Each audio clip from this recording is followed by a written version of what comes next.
What's up, hunters? How's it going? Now, this is probably your 10th video on treasure hunting and metal detectors in general.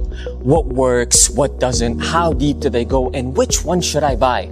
Now, I'm not telling you that this is the last video you'll be watching, but what I am telling you is after you watch this video, you will be ready to make an educated decision.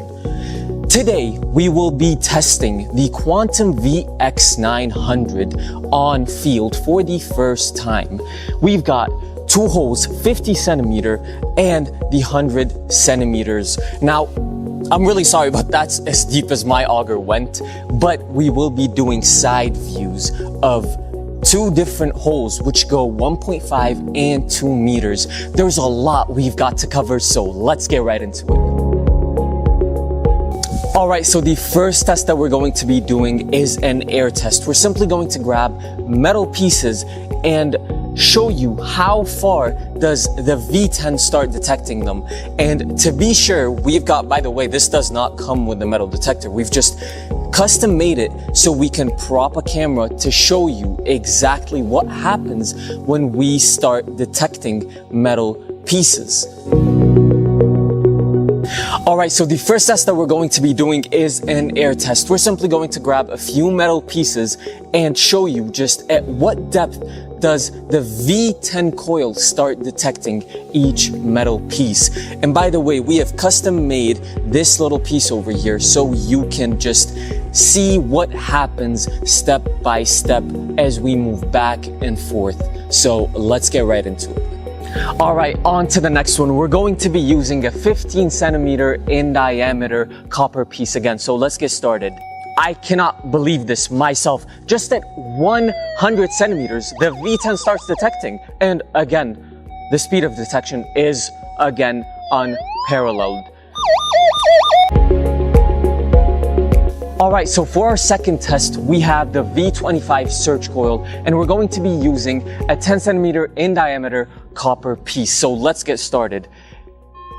And as you can see here, just at 100 centimeters, the V25 detects it like no other. So let's move on to the next copper piece. And on to the next one, we have a 20 centimeter in diameter copper piece. And I just want you guys to check this out.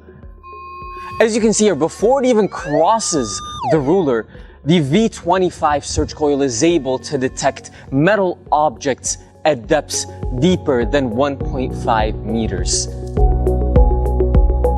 So we are back to the holes. We are back to the holes that we dug with the auger just to show you a real life test, the one that you have been waiting for, starting with the 50 centimeter hole. And as you can see here, just at 50 centimeters, and to show you that this land is free of any metal objects, we're going to start the search coil and get it closer to the shovel so you know that the metal detector is on. And as you can see here, there's nothing to be detected. We're going to simply throw in the copper piece and watch what happens now.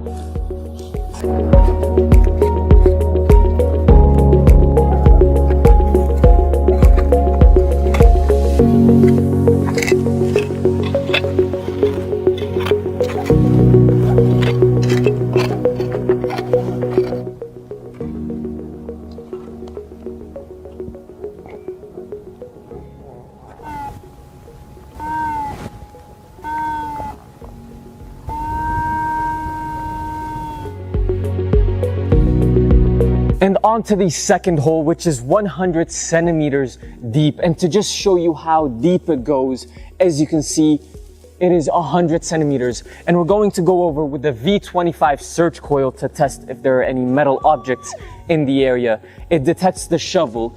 And next, we'll be grabbing the copper piece and throwing it in there just to show you how fast it can detect it.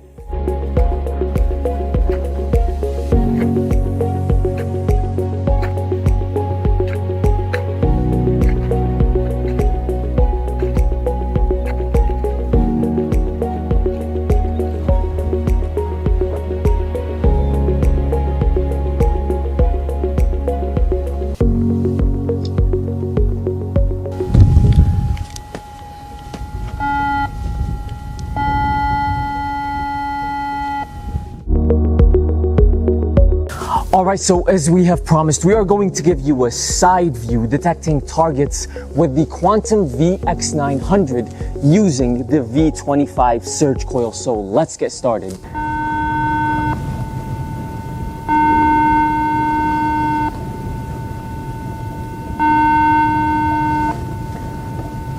As you can see here, there is not much to be said. At 2 meters deep, the Quantum Vx900 using the V25 surge coil was able to detect it without doubt.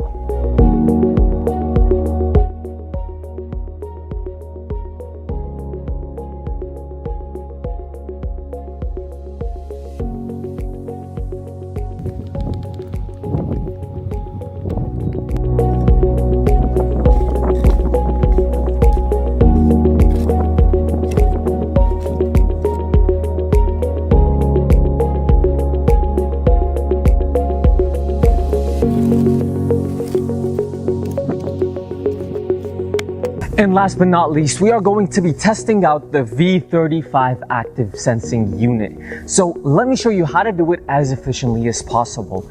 Let's say you've speculated that there is hidden treasure on this plot of land. Now I would start off by outlining the area and drawing columns the width of the active sensing unit. And through the Quantum Vx900 system, I would go on calibrating it. Now let's say the area that I've speculated is 6 columns by 5 rows. That's the first thing I'm going to do. I'm going to set it up by going back and forth as well.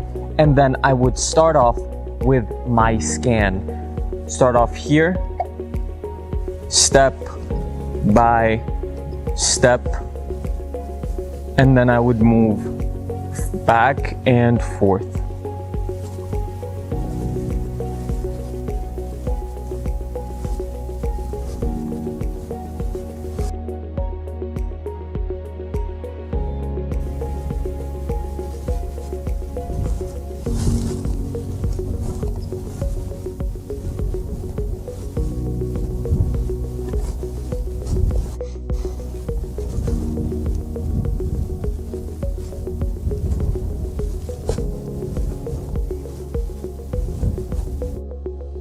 Alright, so after we are done with the scanning, we are now able to determine the size, the depth, and the type of metal that the Quantum Vx900 has detected through 2D and 3D imaging technologies.